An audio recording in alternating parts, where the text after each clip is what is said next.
ওই একদল তথাকথিত বুদ্ধিজীবী বলেছিলেন না, মমতাকে লেনিন, মমতাই হচ্ছে বামপন্থা, এইসব বলেছিলেন।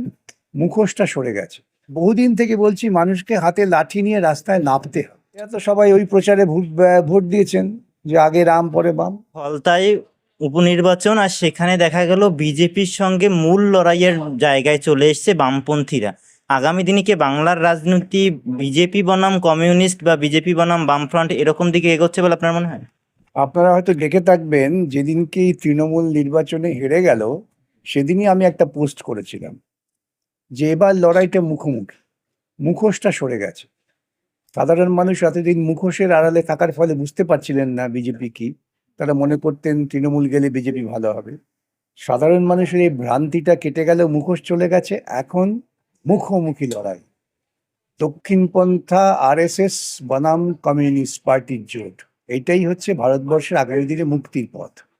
আর আপনার সেই পোস্ট নিয়েও বিতর্ক তৈরি হয়েছে যে বিকাশ রঞ্জন ভট্টাচার্যরা বা কমিউনিস্টরা খুশি হয়েছে বিজেপি জেতার জন্য। তাহলে এটা কি বলা যায়? এটা মূর্খেও যাদের মূর্খের তো অনেক পরিণতি হয়। আমরা ধারাবাহিকভাবে আরএসএস বিজেপির বিরুদ্ধে লড়াই করছি, সেই লড়াইয়ের ক্ষেত্রে প্রতিবন্ধকতা ছিল খুব মুখোশ মমতা। ওই একদল তথাকথিত বুদ্ধিজীবী বলেছিলেন না, মমতাকে লেনিন, মমতাই হচ্ছে বামপন্থা, এইসব বলেছিলেন। এরা করে প্রকৃতপক্ষে এরা আরএসএস কে আড়াল করতে চাইছিলেন। আজকে আমাদের ক্রমাগত লড়াইয়ের ফলে মানুষ তৃণমূল বিরোধী একটা মনোভাব তৈরি করেছেন। কিন্তু ভুলটা তারা করেছেন যে তারা মনে করেছেন যে প্রচারের আবহেই মনে করেছেন যে তৃণমূল গেলে পরে বিজেপি আসে, তাই বিজেপিকে দিয়েছেন। কিন্তু এতে আমাদের সুবিধে হয়েছে কি, যে এখন আবার বলি মুখোমুখি লড়াই। এখন আর বলতে হবে না যে মমতা আরএসএস এর লোক, এটা প্রমাণ হয়ে গেছে। গোটা দলটাই এখন বিজেপি হয়ে যাবে। এতে যারা আতঙ্কিত তথাকথিত কিছু বুদ্ধিজীবী, তারা এই কথাটা বলবে আমার এই বক্তব্যের প্রেক্ষিতে। কিন্তু তারা তো এটাও বলছেন যে আগে রাম পরে বাম, যে তারাই তৈরি করেছেন এই গল্পটা, তারাই তৈরি করেছেন বিভিন্ন মিডিয়ায় গিয়ে। আগে রাম, অত তৃণমূলকে সরাও, রামকে নিয়ে এসো। যারা করেছেন তারা তো জানেন না যে ওরা রাম নাম মুখে আনলো, ওদের আচরণটা রাম কেন্দ্রিক নয়, ওদের আচরণটা হবে ডাকাত কেন্দ্রিক। বিজেপি তাই গোটা ভারতবর্ষের চেহারা নিয়েছে। কিন্তু আমাদের লড়াইটা, ওদের মুখ্য লড়াই হচ্ছে কমিউনিস্ট বিরোধিতা, এবং সেই কমিউনিস্ট বিরোধিতার মুখ্য লড়াইটাকে ওরা দ্বিতীয় পর্যায়ে নিয়ে গেছে ধর্মীয় বিরোধিতা, ইসলাম বিরোধিতা। আমরা তো না ইসলাম, না হিন্দু, না মধ্য, না যৌন। আমরা মানুষের সমতার অধিকারের দাবি নিয়ে লড়াই করি। সেই জন্য আমাদের লড়াই ওদের সঙ্গে মুখোমুখি। আর সেই জন্য যদি ককরোচ হতে হয়, কোট আনকোট যদি বলি, কারণ এটা নিয়ে এখন যুব সম্প্রদায়ের মানুষ বিক্ষোভ দেখাচ্ছে। আমরা ককরোচ হতে চাই না। আমরা ছেলেবেলা থেকেই যুদ্ধং দেহে নিয়ে আসল শত্রুকে চিহ্নিত করেছি। এই ককরোচ টকরোচ এরা বলে আবার আরেকটা চিফ জাস্টিস এটা মন্তব্য করেছেন, তার বিরুদ্ধে আপনারা দেখেছেন আমার পোস্ট। আমি বলছি অত্যন্ত নিন্দনীয়। এটা তার কি বলবো, দুর্ভাগ্যজনকভাবে তার অস্বচ্ছ মানসিকতা প্রকাশ পায়। কিন্তু বিজেপির বিরুদ্ধে লড়াই করতে গেলে পরে এই যারা আজকে ককরোচ হওয়াতে দুঃখ পেয়েছেন, তাদের সকলের উচিত বামপন্থীদের সঙ্গে থাকা। জেনজি আন্দোলন বলছেন অনেকে, সেন্সেশন বলছেন অনেকে। এই যে মানে ককরোচ হিসেবে পরিচয় দিচ্ছেন, সেটা তাহলে বিজেপিকে সুবিধা পাইয়ে দেওয়ার জন্যই?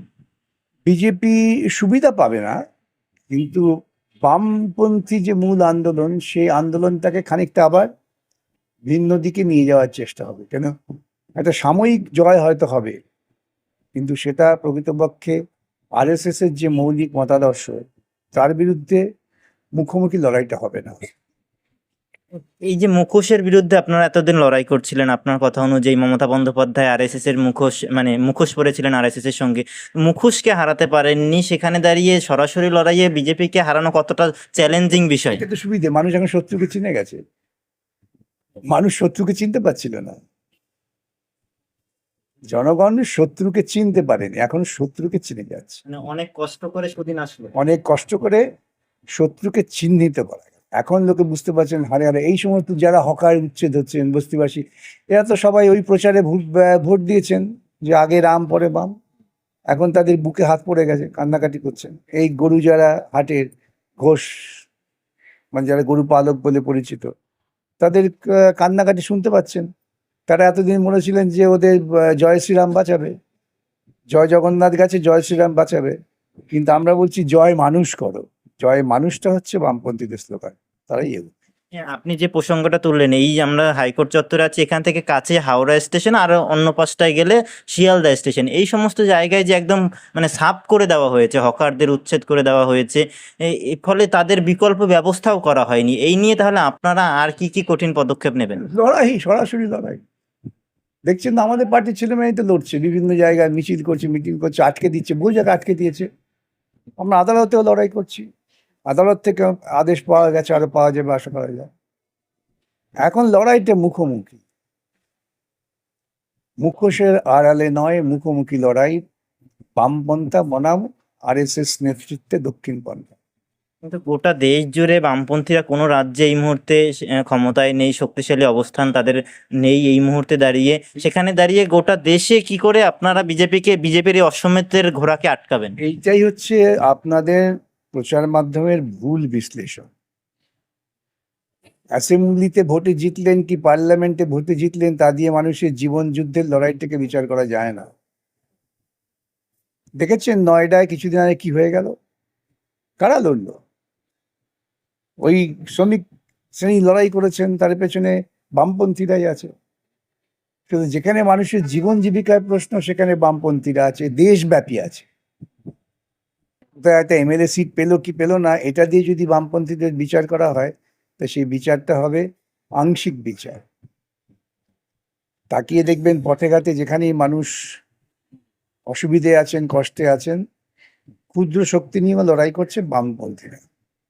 তারপরেও তো বামপন্থীদের এই নির্বাচনের লড়াইয়ে জিতে আসাটাও তো গুরুত্বপূর্ণ বিষয়। সেখানে দাঁড়িয়ে আপনারা এবারে একজন বিধায়ক পেয়েছেন, মানে খাতা আবার নতুন করে খুলেছে, ফলে অনেকেই একটা আশা দেখছেন। কিন্তু এখানেই প্রশ্ন ওঠে যে যারা চর্চিত, যারা বারংবার আলোচিত, তরুণ প্রজন্মের যে সমস্ত মুখ যারা সামাজিক মাধ্যম জুড়ে কার্যত সবসময় ভাইরাল থাকে, তারা জিততে পারেনি। কিন্তু যে নেতৃত্ব বা যিনি জিতে আসলেন, তাকে পার্টির তরফ থেকে বেশি একটা জায়গা দেওয়া হয় না, প্রচারের মাধ্যমেও জায়গা দেওয়া হয় না।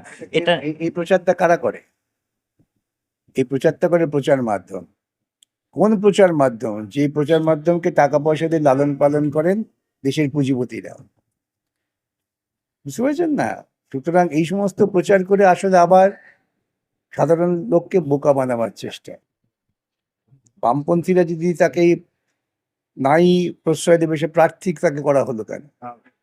তিনি প্রার্থী হয়ে জিতলেন, তো জিতলেন তো তিনি বামপন্থী বলে, এবং তিনি তো জেতার পর যে সমস্ত কথাবার্তা বলছেন বামপন্থীদের পক্ষে। আসলে এটা গুলিয়ে দাও, যত রকম কৌশল পরে গুলিয়ে দাও, কখনো কালো সাদা, কখনো হলুদ নীল, এইসব করে এদের প্রচারটা চলে। এই প্রচারের মধ্য দিয়ে মানুষের মস্তিষ্ককে এরা বিকৃত করে।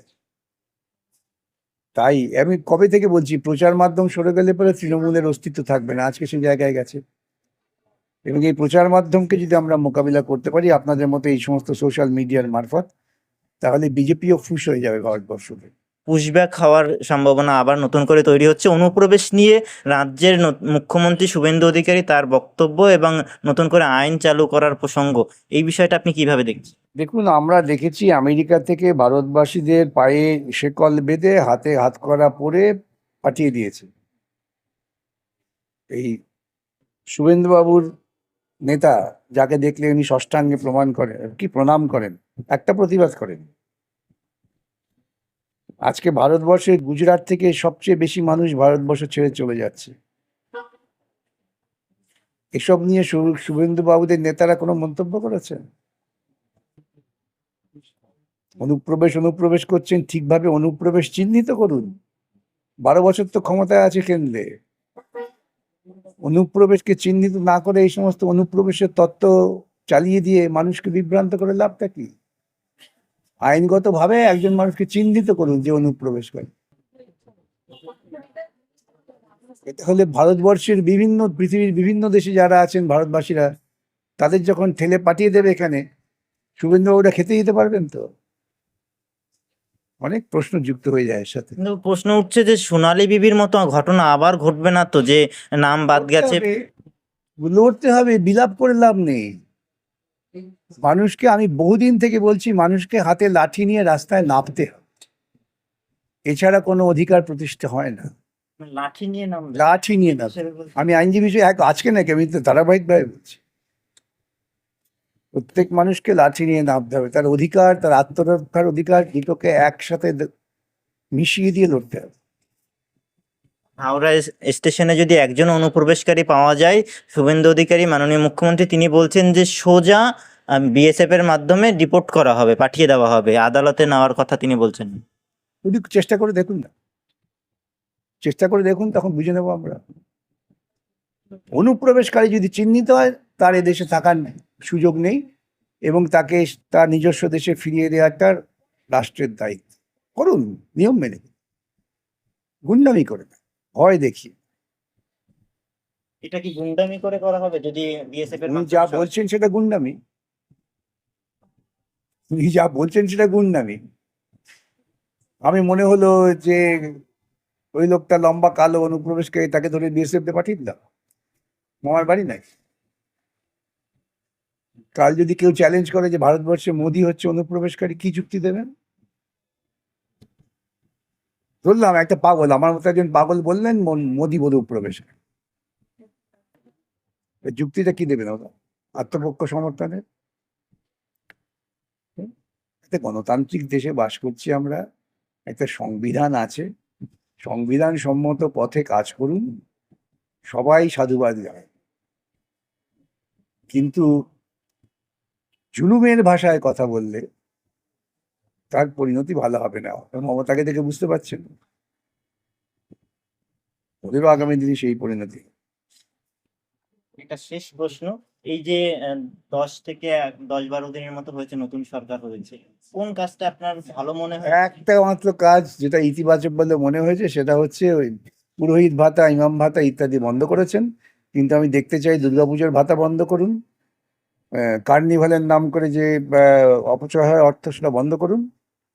আর সরকারের টাকা জগন্নাথ মন্দির হয়েছে, ওটাকে অকশন করুন, ওই টাকা রাজ্য কোষাগারে ফিরে আসুন। এই একটিমাত্র কাজকে মনে হচ্ছে ইতিবাচক, এছাড়া কোনো কাজ এখনো পর্যন্ত খুব বেশি গ্রহণযোগ্য হয়নি। কোন কাজটি সংবিধান বিরোধী বলে আপনার আইনজীবী হিসেবে মনে হয়? এই সব কাজ, এই জোর করে লোককে তুলে দেওয়া, সব কাজটাই তো সংবিধান। কোন কোন কাজটা সংবিধান সম্মতভাবে হচ্ছে?